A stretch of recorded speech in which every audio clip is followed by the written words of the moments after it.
Dengue ताप किंवा हाडमोडी ताप हा एक विषाणूजन्य रोग आहे। हा ताप डेंग्यू विषाणूंमुळे होतो। ईडीस इजिप्त डासाच्या चावण्यामुळे तो फैलत जातो। हा एक तीव्र फ्लू सारखा आजार आहे। संक्रमणात्मक डासाच्या चाव्यानंतर 5 ते 6 दिवसानंतर मनुष्याला हा रोग होतो। या रोगाची लक्षणे तीव्र डोके दुखणे, थंडी वाजून ताप येणे, अंगावर लाल चट्ट्यासह सांधे दुखणे हे होय।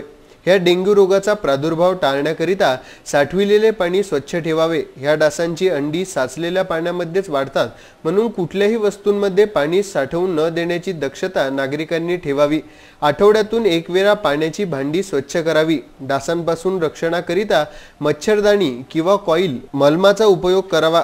कुठल्याही टाकाऊ वस्तूमध्ये पाणी साठवून राहणार नाही याची खबरदारी घ्यावी, अशी माहिती महानगरपालिकेच्या आरोग्य अधिकारी डॉक्टर सीमा नेताम यांनी पत्रकार परिषदेद्वारे दिली। आज इथे सर्व माध्यमांना बोलवून आपण एक डेंग्यू बाबत काय कारवाई करतो आहे याबाबतची माहिती द्यायला आपण इथे माझे सगळे वैद्यकीय अधिकारी, स्वच्छता स्टाफ आम्ही इथे सगळेजण एकत्रित जमलो आहेत। आपण माहिती आहे की सध्या नागरिकांमध्ये डेंग्यू हा आजाराबद्दल एक थोडंसं भीतीचं वातावरण निर्माण झालेलं आहे आणि हे जे वातावरण असतं म्हणजे ऑगस्ट किंवा पावसाळा आणि परत पावसाच्या 2 पावसांच्या मधातली जी गॅप आहे ती जास्त झाल्यामुळे ही या मच्छरांना एडिस मच्छरांना जरा जास्त उपयुक्त असते आणि अशाच वेळेस मच्छरांची डेन्सिटी जी आहे ती जास्त वाढते आणि रुग्णांची संख्या देखील आपल्याला याच्यात जास्त लक्षात येते। डेंग्यू हा नोटिफायबल डिझीज असल्यामुळे आपण सर्व खाजगी व्यावसायिकांना याबाबत त्यांना माहितीच होती की त्यांच्याकडे जर संशयित आला तर त्यांनी लगेच आपल्याला कळवायचं आहे।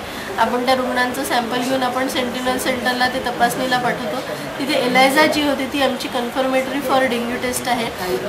तर अशी आतापर्यंत पहिल्यांदा 17 आणि नंतरची 12 अशी एकूण 29 जे संशयित आहेत आपले त्याच्यातले ते पॉझिटिव्ह आलेले आहेत। संशयित जेव्हा आपल्याकडे येतो तेव्हाच आपल्याकडे गृहभेटी सुरू होऊन जातात, म्हणजे त्याच्या घरी भेट देणे, त्याचे कंटेनर पाहणे, त्याच्या आजूबाजूला तापाचे रुग्ण आहे का ते पाहणे, त्यांना लगेच दवाखान्याचा औषधोपचार घेण्याबाबत सल्ला देणे, सेल्फ प्रोटेक्शन करणे, घराचा परिसर जो आहे तो स्वच्छ ठेवणे इत्यादी खबरदारी घेण्याबाबत आपण नागरिकांना त्याबद्दल अवेअरनेस करतो। जास्तीत जास्त गृहभेटी करून स्वच्छतेच्या विषयात परिसर स्वच्छ ठेवणे, धुवारणी फवारणी करणे ह्या दोन्ही गोष्टी आपण भर दिलेला आहे। यासाठी आपले 100 लोकांची टीम सकाळ आणि संध्याकाळ फिरून आपण पूर्ण अमरावती हे मॉपअप करून पूर्ण धुवारणी व फवारणी करायचा प्रयत्न करतो आहोत आणि आव्हान पण करतो आहेत लोकांना की सेल्फ प्रोटेक्शन करावं, घाबरून जायचं कारण नाही। ताप जर असेल तर लगेच व्यावसायिकांकडे किंवा डॉक्टरकडे जाऊन इरविनमध्ये सुद्धा सुविधा आहे, तर नागरिकांनी किंवा रुग्णांनी आपल्या तब्येतीसाठी हे करायला हरकत नाही।